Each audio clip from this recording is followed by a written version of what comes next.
je suis enfant de Dieu. Oh, je le suis, je suis enfant de Dieu. Oh, je le crois, je suis enfant de Dieu. Je ne suis plus esclave de la peur. Je suis enfant de Dieu. Je ne suis plus esclave de la peur. Je suis enfant de Dieu. Je ne suis plus esclave de la peur. Je suis enfant de Dieu. Tu fonds la mer, et je peux la traverser. Mes peurs se noient dans ton amour. Tu m'as sauvé, alors je peux chanter. Je suis enfant de Dieu. Oh, je le crois. Je suis enfant de Dieu. Oh, je le suis. Je suis enfant de Dieu.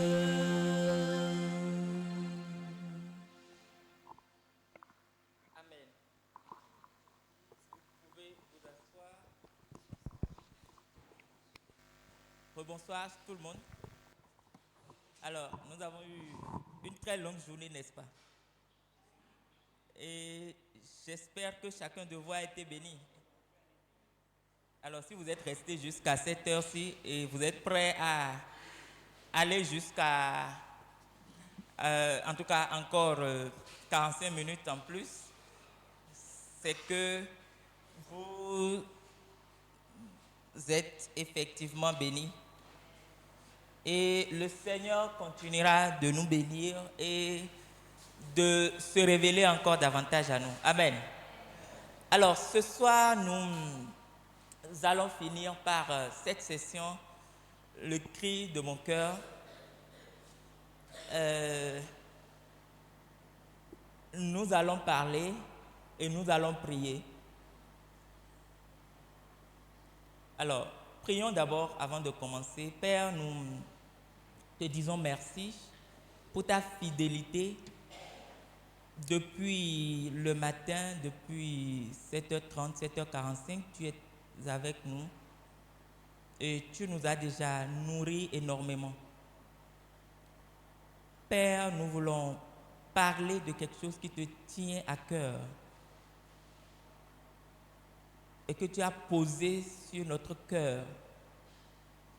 Je prie que tu ouvres l'entendement de chacun et que cela ne soit pas juste des mots qui sortent, mais que ces mots soient accompagnés de l'effet puissant de ton esprit. Merci. Au nom de Jésus-Christ. Amen. Alors, nous allons faire cette session en deux parties. Nous allons voir une première partie aujourd'hui et demain, nous verrons une seconde partie. Alors,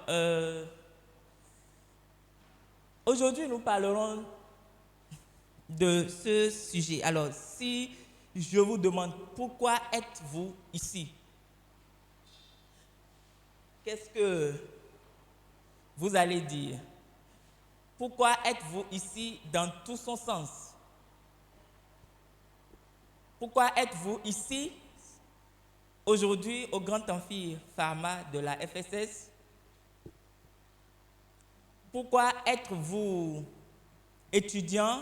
Pourquoi êtes-vous médecin? Pourquoi êtes-vous pharmacien ou tout autre professionnel de la santé? Et encore d'une façon plus générale, pourquoi êtes-vous ici sur Terre? Alors, si cette question vous est posée, qu'est-ce que vous allez répondre? Alors, avant de continuer, je voudrais vraiment vous inviter à prendre ce livre avant de partir. Connaître son amour, connaître son appel, dans les soins de santé. Nous ne le vendons pas parce que le prix auquel nous le cédons, c'est nettement moins même qu'à son prix de revient. Donc, ce n'est pas un livre que nous vendons, mais c'est parce que nous voulons que chacun de vous puisse l'avoir et le lire et l'intégrer en tant que professionnel, agent de santé, partout où vous êtes. Alors, ce que je vais dire, surtout aujourd'hui, va dans le même esprit que le contenu de ce livre.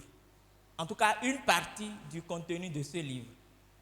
Et je voudrais vraiment que vous puissiez l'acquérir pour pouvoir effectivement lire encore et approfondir vous-même. Alors, pourquoi suis-je ici? Pourquoi êtes-vous ici? Cette question implique clairement que votre présence ici ou votre existence tout court est pour un but. C'est parce qu'il y a un but, c'est parce qu'il y a quelque chose derrière qu'on vous demande pourquoi, qu'on vous demande qu'est-ce qui est derrière. Et autant que nous sommes ici, je peux vous assurer que vous n'existez pas par hasard. Personne ne vit sur cette terre par hasard. Merci beaucoup. Personne n'est ici par hasard. Et Dieu n'a créé personne pour être juste dans une routine culturelle, dans une routine.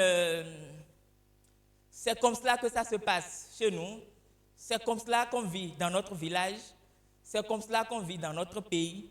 Et le plan est clair comme cela et tout. Et nous rentrons seulement dans cette routine. Personnellement, je suis à 100% convaincu que personne n'a une vie qui est juste en l'air comme ça, une vie qui est juste au hasard. Personne.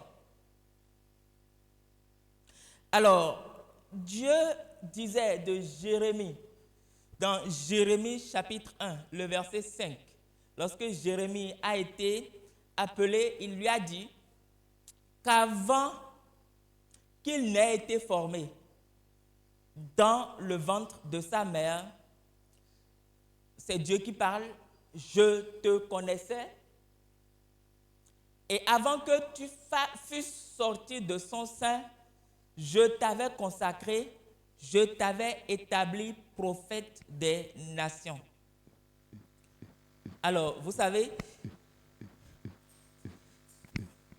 Dieu n'est pas surpris de ton existence.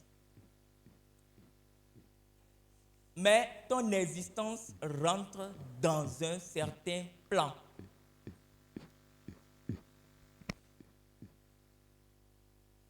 Et il connaît tout.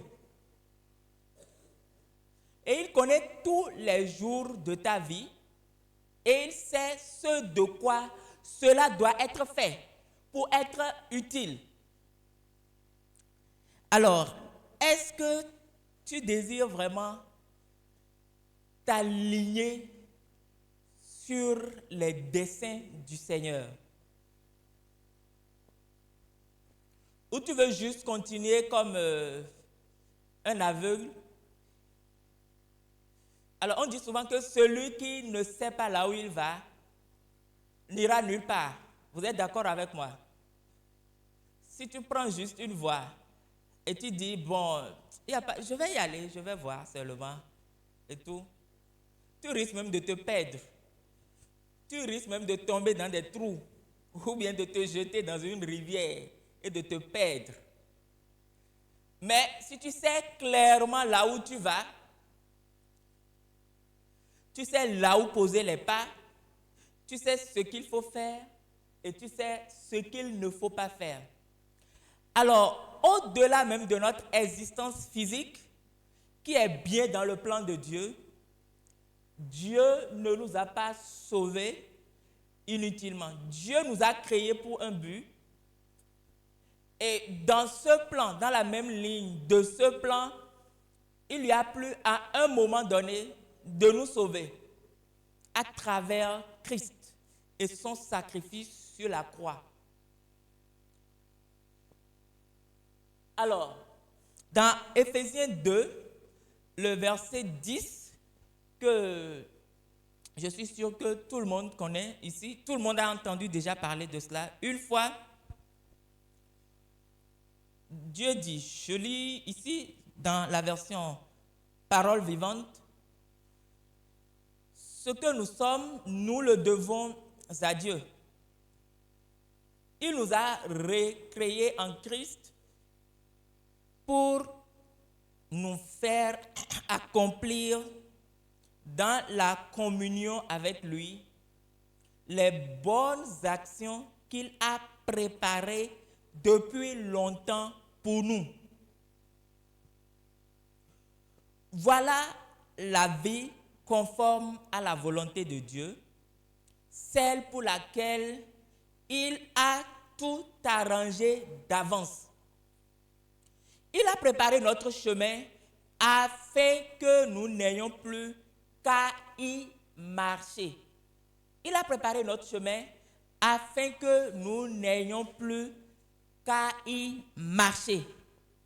Alors, ayant été recréé, régénéré en Christ, Dieu a un chemin clair qu'il a préparé pour nous. Et laissez-moi vous dire que il n'y a pas de chrétiens de second ordre. Il n'y a pas des chrétiens qui sont appelés et d'autres ne le sont pas. D'autres sont des suiveurs. Il n'y en a pas.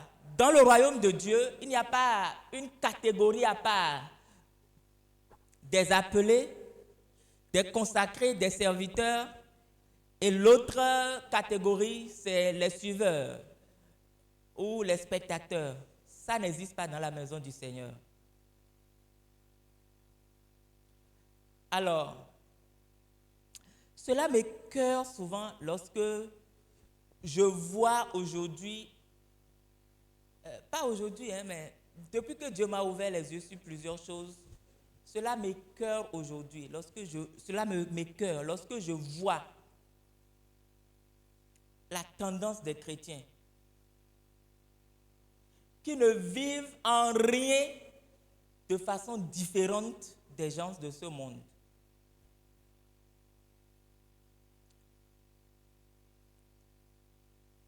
Nous étudions, nous cherchons d'occasion pour nous faire de l'argent, nous bâtissons un foyer, nous construisons une maison, nous habitons là pendant un moment et il y a quelqu'un qui va ajouter, nous attendons notre retraite et lorsque nous sommes en retraite, nous attendons notre mort. Dieu ne nous a pas appelés à ce train-là, non. Il y a quelqu'un qui un jour a témoigné dans une église et qui a dit qu'il disait à Dieu que il sait que il est déjà sauvé et il sait que la prospérité spirituelle est assurée et que le salut là, c'est déjà là et il le met à part et que maintenant, son contrat avec Dieu, c'est la prospérité économique, c'est la prospérité sociale.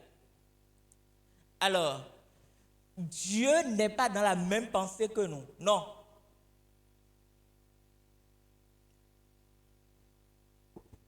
Dieu nous a créés et il nous a sauvés en tant qu'un tout.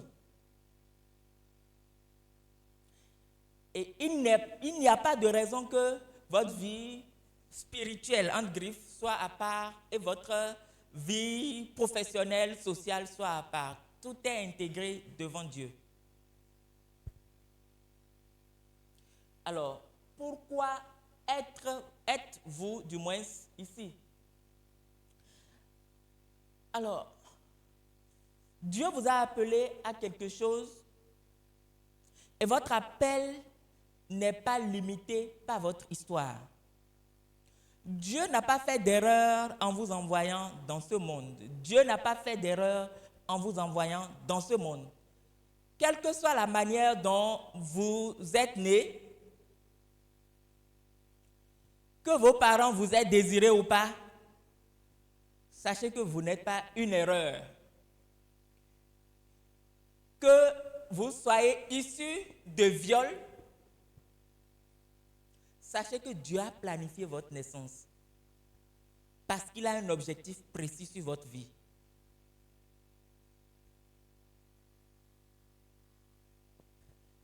Dieu ne connaît pas de grossesse non désirée, non.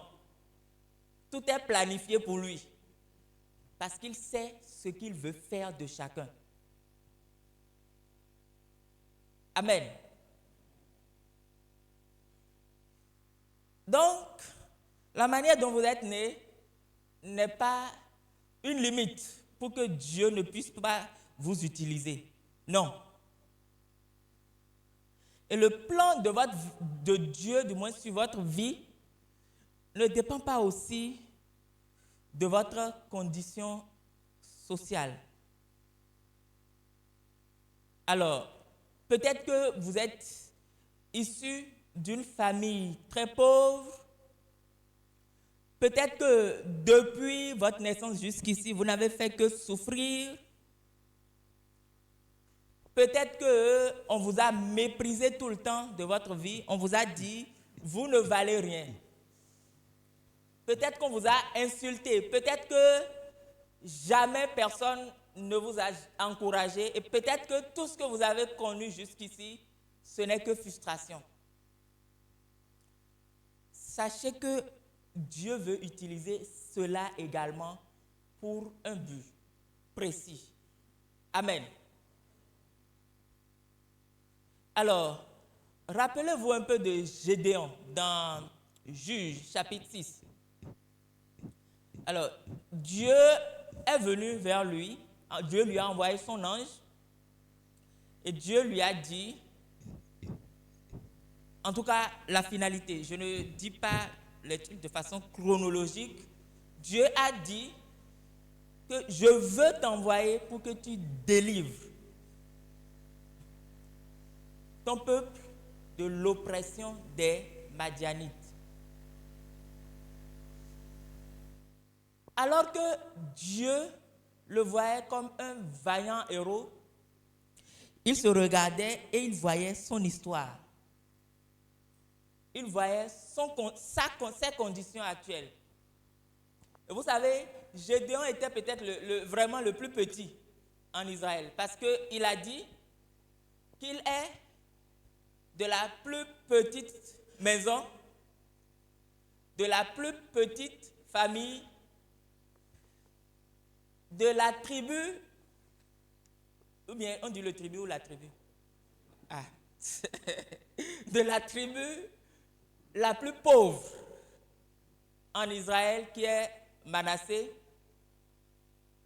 Et vous savez, sa tribu était vraiment là, c'est pas qu'il l'a dit juste comme ça, était la plus petite, en tout cas en ce temps, tout au moins. Il a voulu opposer tout cela à Dieu, mais Dieu lui a dit, mais je serai avec toi. Et c'est toi que je veux utiliser, vaillant héros, pour opérer une délivrance de ton peuple, de mon peuple, dans cette génération. Alors, est-ce que quelqu'un peut entendre Dieu sur un plan précis aujourd'hui? Dieu lui disant, c'est toi que je veux utiliser, c'est toi que je veux envoyer.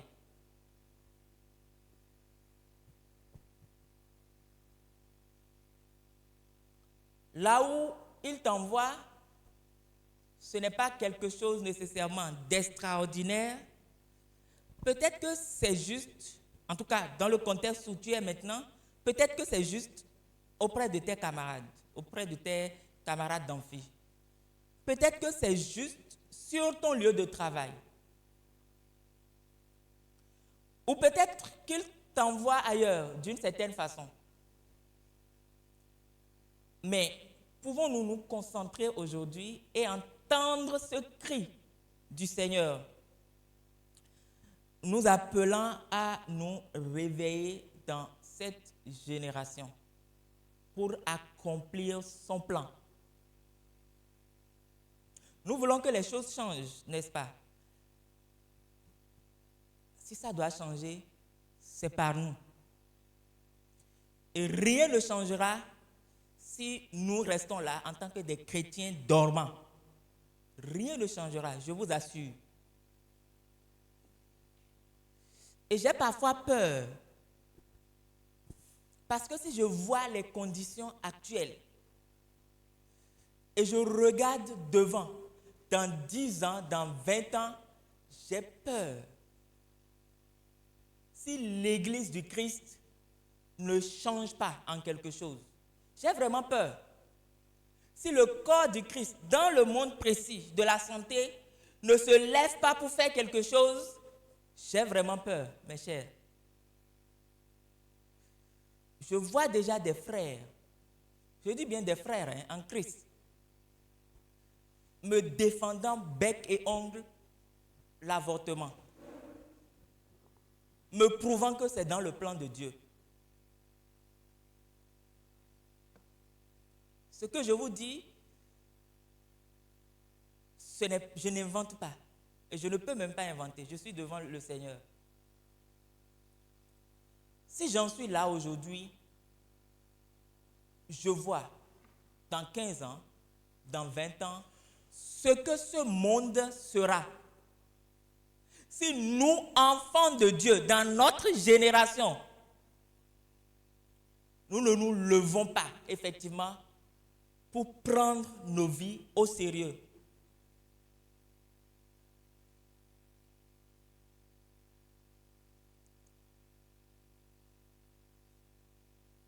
Si votre vie va se limiter à la recherche du manger et du boire, du vêtement, du toit et de tout, je vous assure que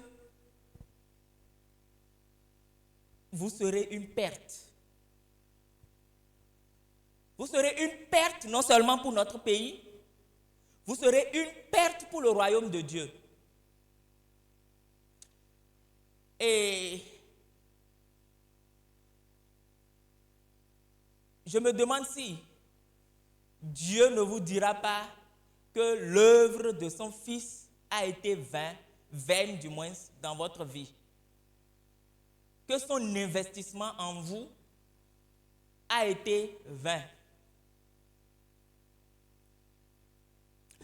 Je ne sais pas ce que le Seigneur veut de ta vie. C'est pourquoi vous constaterez que je suis et je reste le plus général possible. Mais ce qu'il veut de toi, ce n'est pas à moi de te dire. C'est à lui de te dire. Si vraiment tu peux prendre du temps, aller dans sa présence de manière sérieuse et l'écouter, lui-même te communiquera ce qu'il veut de toi.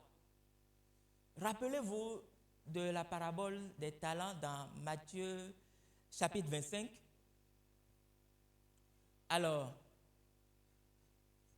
Dieu a dit au serviteur à qui il avait été donné un seul talent, parce qu'étant rempli de jalousie, étant rempli de je ne sais quoi, il n'a pas voulu fructifier cela.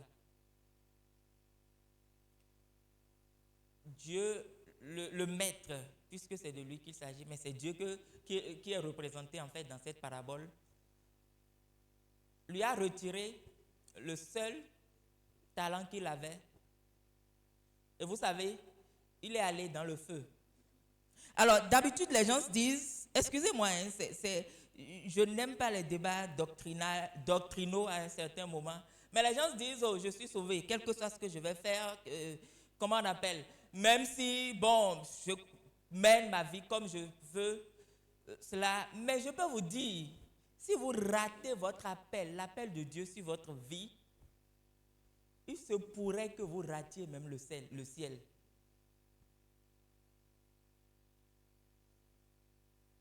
Rater, manquer d'accomplir ce que Dieu veut que vous fassiez, c'est un péché. Et tout péché non confessé, non pardonné, entre griffes, peut vous amener en enfer. Je ferme la parenthèse. Donc, c'est tellement sérieux, c'est tellement capital. Mes frères, si nous sommes réunis ici, ce n'est pas pour la forme. Demain, je vais vous parler peut-être un peu de mon témoignage personnel. Je vais vous parler un peu de l'association. Mais aujourd'hui, je reste un peu plus général de cette façon.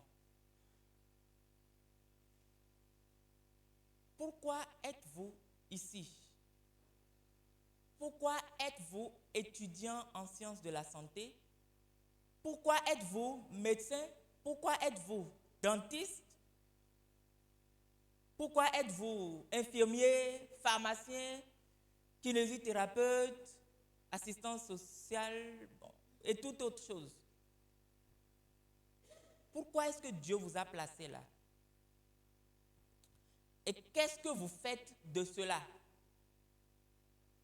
Êtes-vous plus préoccupé par les leurres de ce monde, par les séductions de ce monde, jusqu'à ce que vous mettiez de côté l'essentiel, puisque c'est de ça qu'il s'agit. Il faut que nous nous réveillions. Amen. Alors, vous pouvez vous demander, bon, nous sommes médecins, nous sommes professionnels de santé, notre appel, c'est de soigner les gens. Oui, mais je peux vous dire, ça ne s'arrête pas là. Non. Et hier, je disais, notre appel, c'est d'influencer là où nous sommes. Et des gens l'ont fait avant nous. Deux professionnels, on va voir l'exemple de deux professionnels de santé, deux médecins. Heureusement que c'était tous deux médecins. Ou bien dans la journée que je me suis effectivement rappelé qu'en fait, les deux exemples que j'ai pris, ce n'étaient que des médecins, effectivement. Vous avez certainement entendu parler de David Livingstone. Est-ce que quelqu'un a entendu parler de cet homme une fois? Ce nom au moins une fois. Qui l'a entendu au moins une fois? Alors, David Livingstone était médecin de formation. Par la force des choses, il est devenu plusieurs choses à la fois. Il est devenu écrivain, il est devenu géographe, il est devenu explorateur, il est devenu, que sais-je encore, en Afrique. Alors, vous savez, il a grandi dans une famille très pauvre, très misérable. Et les espoirs de sa famille, à un certain moment, étaient fondés sur lui, d'une certaine manière. Et vous savez, déjà à 10 ans, il a dû travailler dur dans une usine de coton. Non seulement pour survivre, mais pour pouvoir assurer sa propre éducation. Il travaillait pendant pratiquement 12 heures par jour et le soir, il fait cours de soir, 2 heures à 3 heures par jour. Et c'est ce qu'il a fait jusqu'à après accéder à ce que nous appelons aujourd'hui école de médecine par la suite. Et il est devenu médecin. Et les espoirs étaient vraiment sur lui. Et à un moment donné, et depuis même, à cause du temps, je vais raccourcir, depuis même, il a eu plusieurs éléments qui pourraient déjà faire voir à ses parents que cet homme a un appel particulier parce qu'il était passionné par les missions. Pas tout ce qui est missionnaire, il était passionné. À un moment de sa vie, pour raccourcir, il a dû devenir vraiment missionnaire, quitter une bonne carrière à laquelle il était prédestiné pour répondre à l'appel de Dieu, d'aller servir des gens qui en avaient plus besoin et de venir en Afrique. Et je vous dis, lorsque vous tapez David Livingstone sur le net, ce que vous allez voir de lui, ce n'est pas d'abord des informations de pasteurs, chrétiens. Vous allez plus voir son influence sociale. Vous pouvez chercher. Il a découvert beaucoup de choses en Afrique de l'Est. Il a fait tout cela. Il a accepté en connaissance de cause. Et vous savez, il a vécu la faim, il a vécu des maladies et il a même été attaqué par un lion. Et à l'issue de cette attaque, il a perdu un de ses membres supérieurs. Peu s'en fallait, il allait mourir, mais parce que Dieu n'avait pas encore fini de l'utiliser, il n'est pas mort à ce moment-là. Pour finir, il est, bien évidemment, il est mort par la suite. Et il est mort des maladies qu'il a aidé des gens à soigner. Il a consacré tout ce qu'il pouvait aux autres jusqu'à ce que lui-même, il n'avait rien pour se soigner.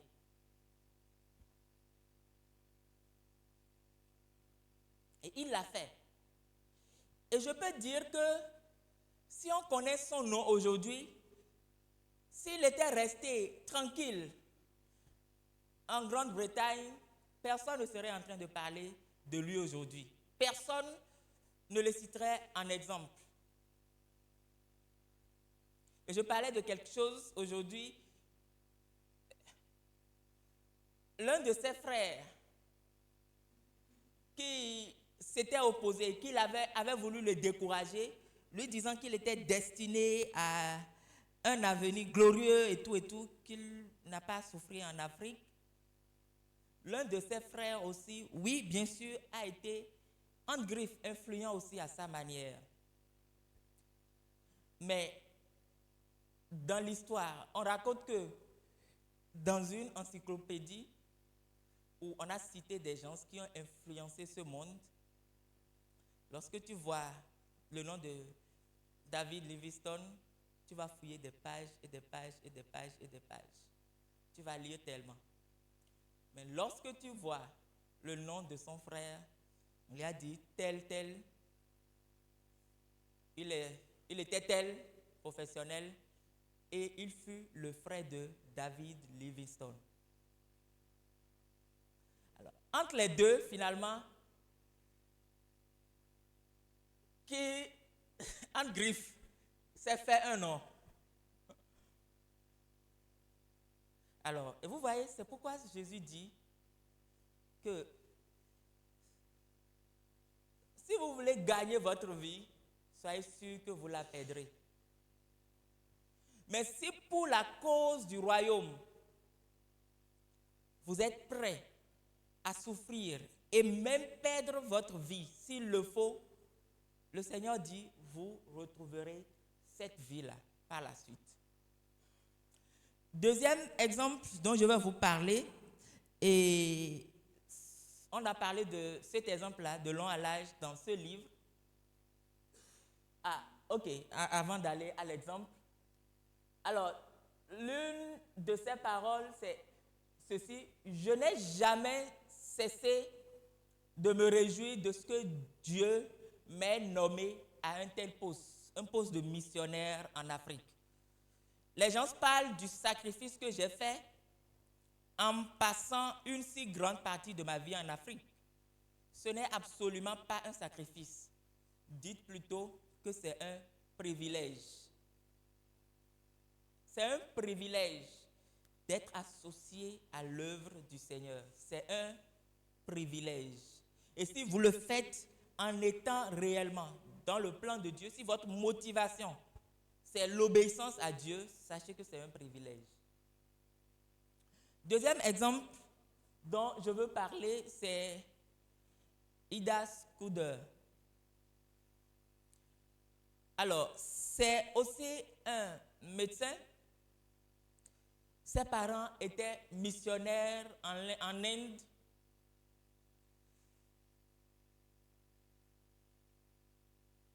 À un moment donné, son père aussi était médecin. Son père était médecin missionnaire en Inde, à Vellore. À un moment donné, puisqu'elle était née en Inde aussi, à cause de ses projets, de ses ambitions, ses parents l'ont envoyée en Amérique, puisqu'ils étaient originaires d'Amérique, pour étudier, pour faire la médecine. Alors, un jour, elle était revenue en vacances chez ses parents en Inde, et un incident a changé complètement le cours de sa vie. Son père est médecin et son père était reconnu comme quelqu'un qui aidait beaucoup, servait vraiment les gens, les aidait en matière de l'amélioration de la santé de la population avec les moyens de bord qu'il avait. Cette nuit, qu'est-ce qui s'est passé? Pour aller vite, successivement, 3 hommes étaient venus frapper à la porte de son père. Et elle était là. Pourquoi? Parce que leur femme était en travail et dans une situation critique. Alors, vous savez, les valeurs, les principes culturels font parfois que nous avons de l'aide et nous refusons l'aide. Ces 3 hommes ont demandé si le vieux, en tout cas le père de Ida, n'avait pas quelque chose à leur donner pour faciliter la chose. Et le père dit, mais je peux y aller, mais ils ont refusé. Et c'était clair, parce qu'un homme n'était pas autorisé culturellement à voir la nudité d'une femme, d'une autre femme dans leur culture. Et ces 3 personnes sont venues successivement. Et le lendemain, on a appris effectivement que ces 3 femmes sont toutes mortes. Parce qu'il n'y avait eu personne pour aider ses parents, du moins ses femmes, pour accoucher en ce moment-là. C'était une expérience qui a changé tout dans la tête de Ida. Et par la suite, il a compris que le Seigneur l'appelait à venir servir en Inde, à Vellore là précisément. Donc, tous ces projets d'avoir grande clinique, se faire un nom, avoir de l'argent, tout ça a été rangé dans un tiroir. Elle a fini sa formation, elle est retournée, elle a fini sa formation et elle est revenue pour servir en Inde. Elle offrait les soins. Après, elle s'est engagée à former des femmes pour pouvoir aider les autres aussi qui sont dans la même situation. Donc, elle a créé une école d'abord uniquement pour femmes, pour professionnels de santé, pour la formation des professionnels de santé femmes dans cette communauté. Et par la suite, la vision a évolué et a donné une école missionnaire, une école chrétienne de médecine phare aujourd'hui. Lorsqu'on parle d'école de médecine chrétienne dans le monde, on ne peut pas ne pas citer le CMC Vellore. Et ce centre existe depuis plus d'un siècle. Et c'est toujours là. Elle a eu un impact que la communauté ne peut jamais oublier. Et son héritage demeure après elle. Alors, voulez-vous avoir d'influence dans votre génération, dans notre génération? Cherchez à savoir ce que Dieu a prévu pour vous et entrez dans ce plan. Même si cela ne vous met pas à découvert, même si cela ne vous donne pas apparemment un nom, même si à cause de cela vous êtes méprisé, si vous êtes dans le plan de Dieu, soyez à l'aise. Il s'occupe du reste. Amen. Alors, et nous avons un appel. Nous pouvons citer beaucoup d'autres personnes.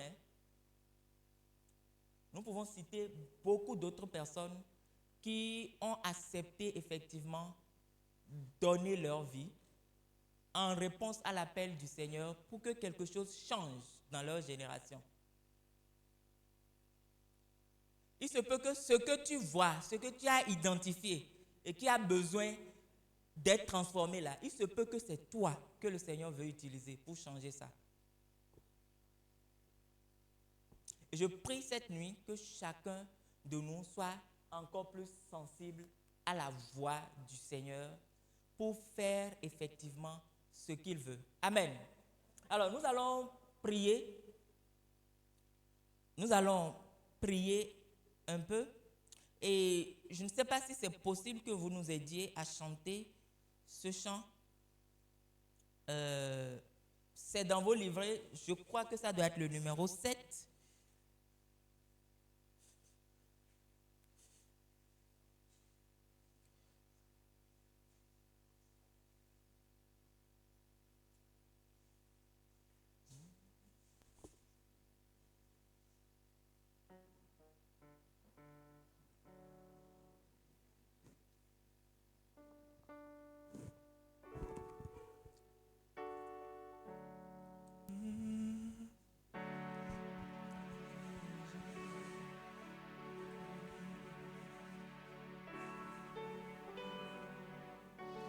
Et je voudrais que nous nous levions pour prier. Et je voudrais que, alors que nous prions et chantions, que vous soyez réellement concentrés. Ne dites pas « je ne suis pas concerné ». Nous sommes tous concernés. Nous sommes tous concernés. Même les caméramans sont concernés. Nous sommes tous concernés.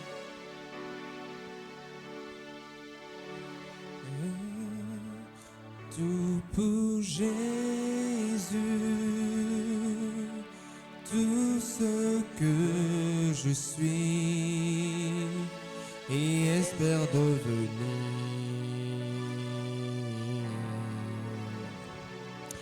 Jésus, tout pour Jésus, tout ce que je suis et espère devenir. Jésus, Jésus, Jésus, Jésus, tout pour Jésus, tout ce que je suis et espère devenir. Jésus, Jésus, Jésus, tout pour Jésus, Même si tu ne connais pas tout le ce tu que peux méditer les je paroles. suis. Et si tu peux les dire de tout ton cœur au Seigneur, Jésus, Jésus, Jésus, tout pour Jésus, tout ce que je suis et espère devenir. Jésus, Jésus, Jésus, tout pour Jésus, tout ce que je suis et espère devenir dans ta volonté, dans ta volonté, je connais la liberté. Dans ta volonté, je connais la vraie liberté. Jésus, tout pour Jésus, tout pour Jésus, tout ce que je suis et espère devenir. Jésus, oh Jésus, chantons Jésus, tout pour Jésus, tout ce que je suis et espère devenir dans ta volonté, dans ta volonté, je connais la liberté. Dans ta volonté, je connais la vraie liberté.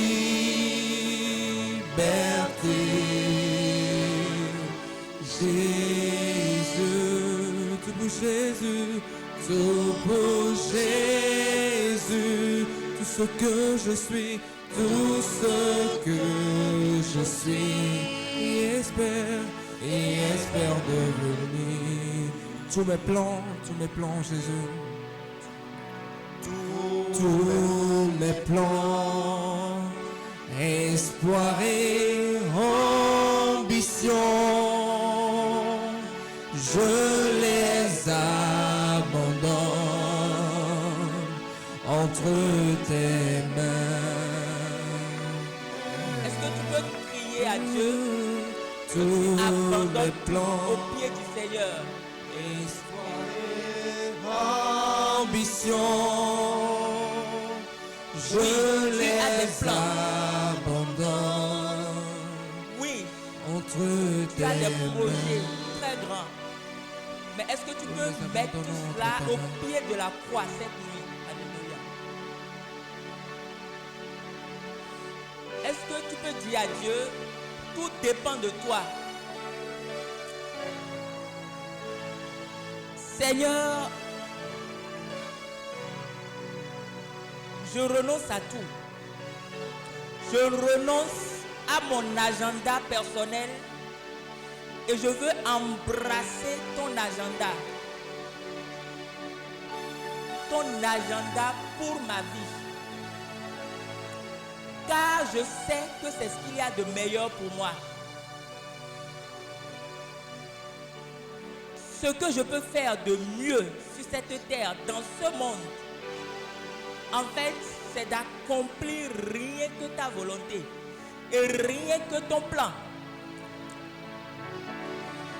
Seigneur, ma famille, mes amis, les gens autour de moi me regardent et ont des projets sur moi.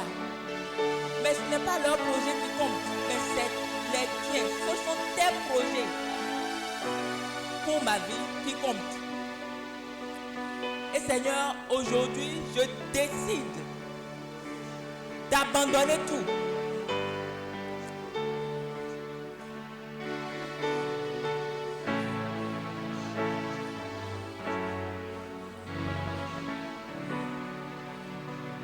Tous mes plans, tous mes plans, espoir et ambition, je les abandonne entre tes mains. Tous mes plans, espoir et ambition, je les abandonne entre tes mains, dans ta volonté, dans ta volonté, je connais la liberté, dans ta volonté, je connais la vraie liberté.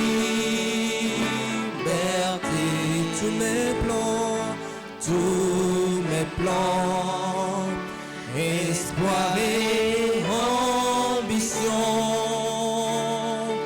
je les abandonne entre tes mains. Tous mes plans, espoir et ambition, je De plus en plus en pourriture. Le Seigneur veut que tu sois le sel. Le Seigneur veut que tu sois le sel.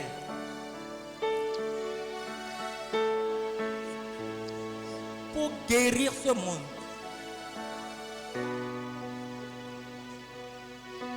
Tu as peut-être résisté pendant des années. Mais aujourd'hui, le Seigneur t'appelle.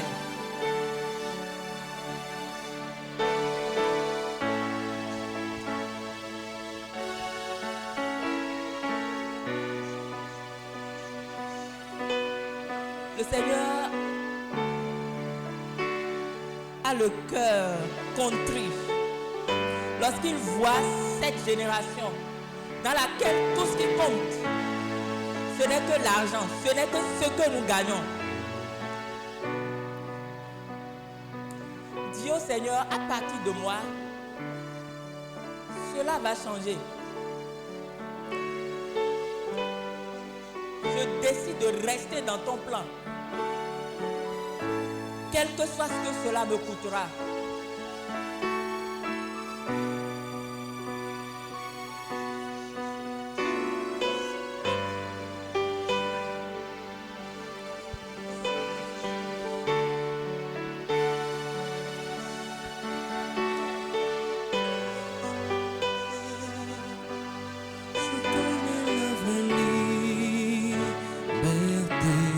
Jésus, Jésus, tout pour Jésus, tout ce que je suis et espère Révèle-toi à quelqu'un devenir. ce soir. Révèle-toi à quelqu'un. Jésus, Change la direction de quelqu'un. Jésus, tout ce que je suis et espère devenir dans ta volonté,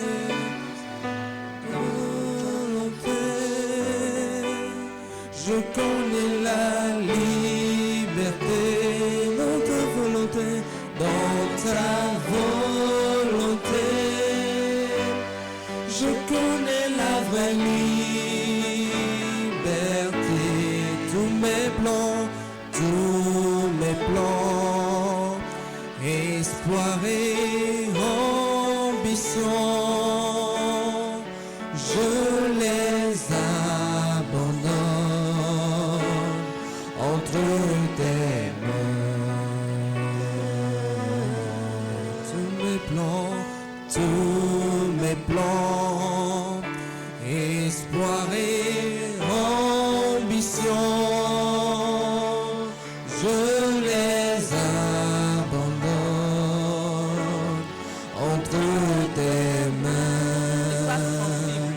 voix de l'Esprit de Dieu.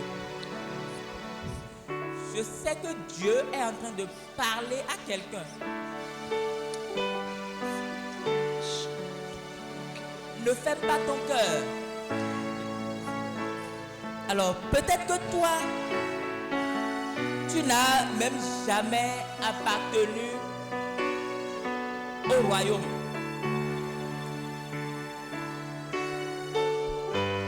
Cette nuit, ce premier appel que le Seigneur te lance, c'est de venir dans son royaume, dans ce royaume-là, afin qu'il puisse t'utiliser, afin que le plan, le projet qu'il a pour ta vie soit déclenché effectivement.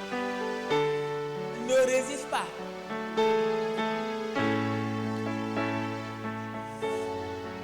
Oublie le prix à payer. Oublie le prix à payer. Et donne-toi. Ce prix à payer, c'est très souvent aussi l'incompréhension des gens autour de toi.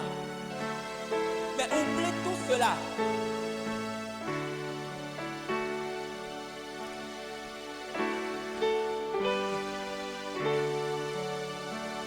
Si ton désir est de plaire à tout le monde, sache que tu ne plairas jamais à Dieu.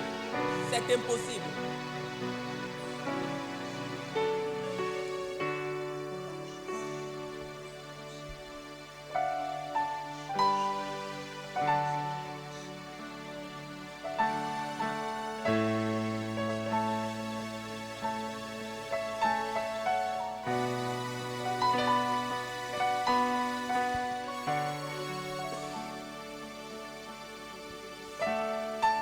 Pour finir, nous allons prier pour l'église au Bénin.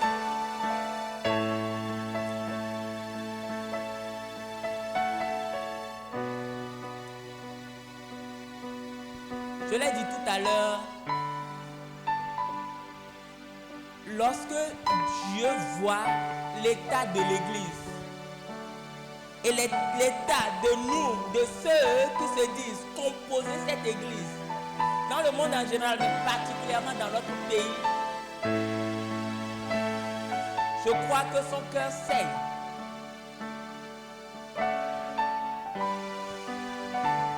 Tu vas prier pour l'église et demander que le Seigneur se révèle à son église dans ce pays,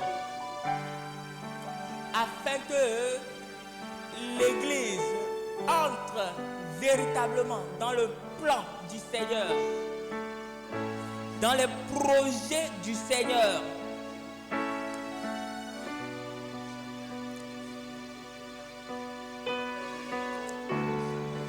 Et j'ai honte de dire que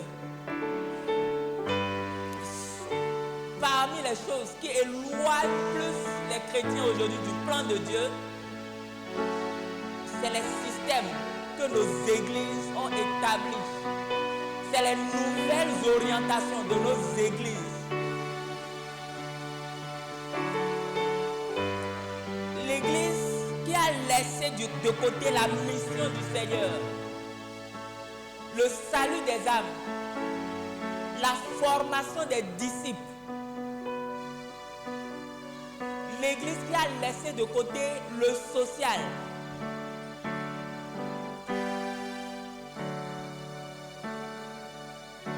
Prie pour l'église, prie pour un nouveau réveil dans notre pays.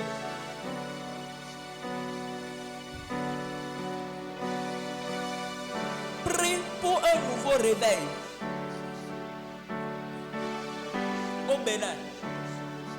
Prie pour un nouveau réveil, un réveil remarquable de l'église en Afrique et dans le monde entier.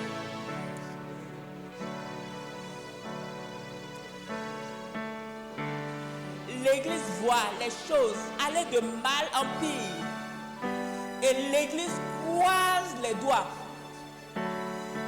Et pire encore, l'église participe à certaines de ces dérives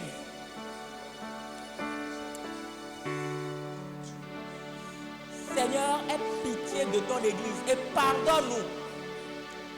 Et révèle-toi à chacun de nous encore.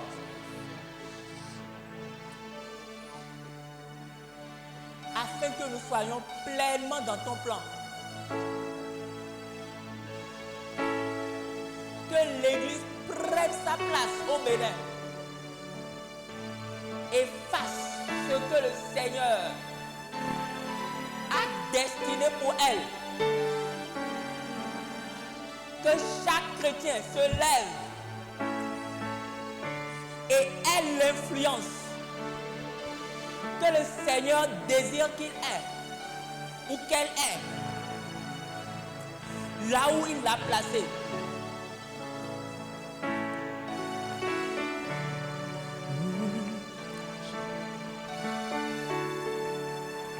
Prie pour un nouveau réveil dans ce pays.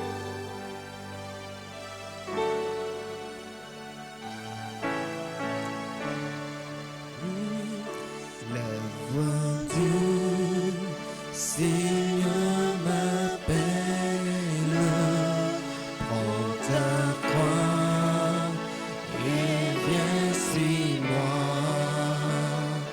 Je réponds, Sauveur fidèle, me voici, je suis à toi jusqu'au bout, jusqu'au bout. Je veux te suivre dans les bons, les mauvais jours. À toi pour mourir et vivre, à toi Jésus pour toujours, jusqu'au bout, jusqu'au bout.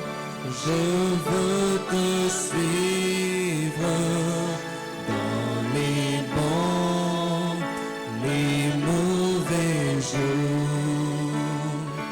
À toi pour mourir et vivre, à toi Jésus pour toujours. Seigneur, nous sommes là. Fais pleinement ton œuvre en chacun de nous. Je sais que tu as amené chacun ici pour nous communiquer quelque chose de spécifique et de précis. Et je prie qu'à la fin, avant la fin de cette conférence, que chacun ici puisse trouver son chemin et puisse, même si c'est partiellement, avoir de réponse à cette question: pourquoi suis-je ici? Béni sois-tu parce que tu le fais. Au nom de Jésus-Christ. Amen. Amen.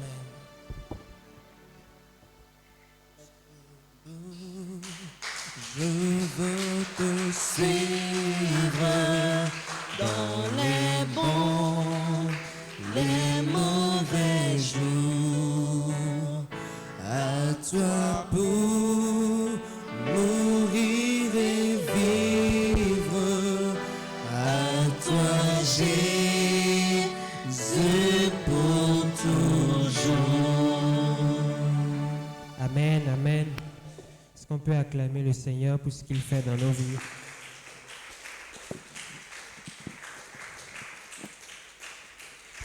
Donc, nous pouvons nous asseoir. Je pense que chacun de nous a été vraiment touché. Chacun de nous a vraiment entendu le Seigneur lui parler au travers de ce cri de cœur-là. Et je prie que cela ne s'arrête pas à cette salle, mais que cela porte des fruits dans nos vies. Que du retour de cette conférence, que des choses puissent se produire et que le monde puisse voir vraiment cette influence-là que nous devons apporter. Amen. Donc que le Seigneur bénisse davantage.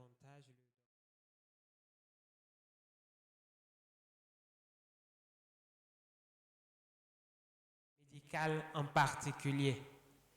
Donc nous voilà au terme de cette journée, cette deuxième journée de la conférence nationale de l'ACM des Bénin.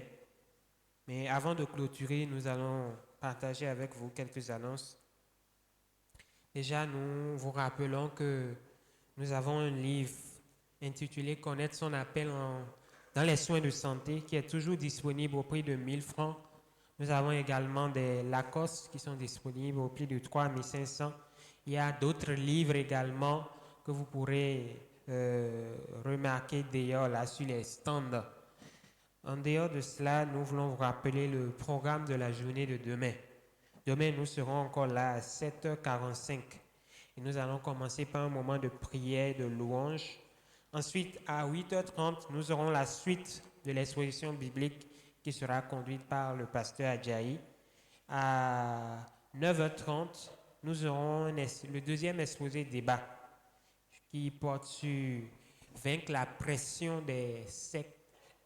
Le deuxième exposé débat qui porte sur le thème, je pense, qui concerne, voilà, merci, qui va être conduit par le professeur Yevi. Ensuite, après ça, on aura une pause café, comme aujourd'hui, et les ateliers vont poursuivre. Donc, nous aurons toujours les 3 ateliers. Chacun va évoluer dans l'atelier qu'il a choisi aujourd'hui. Après une pause déjeuner, nous allons revenir. Nous aurons un panel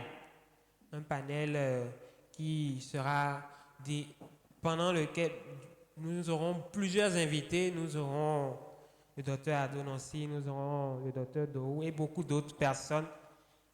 Et nous allons échanger sur un sujet qui est quand même très capital pour nous.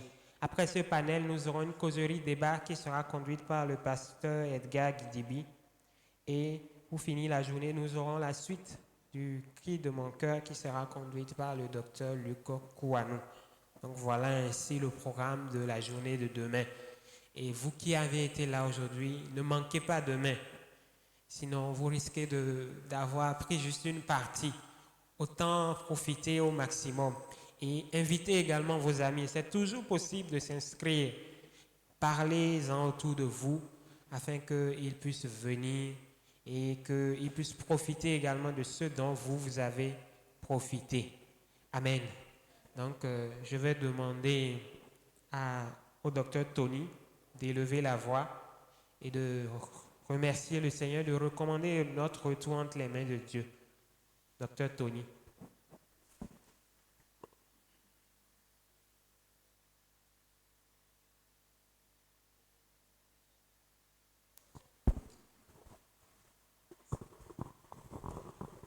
Au nom de Jésus, nous prions.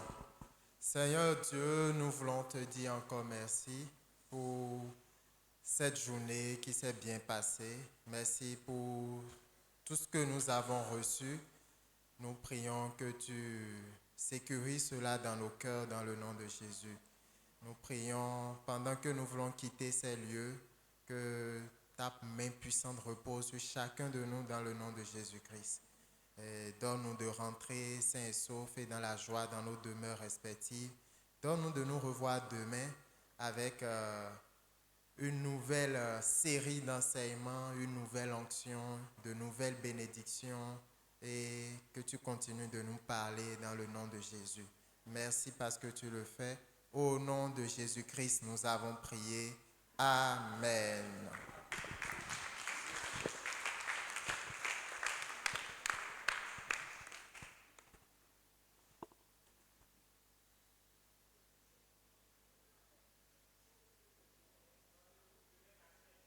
Soyons à l'heure.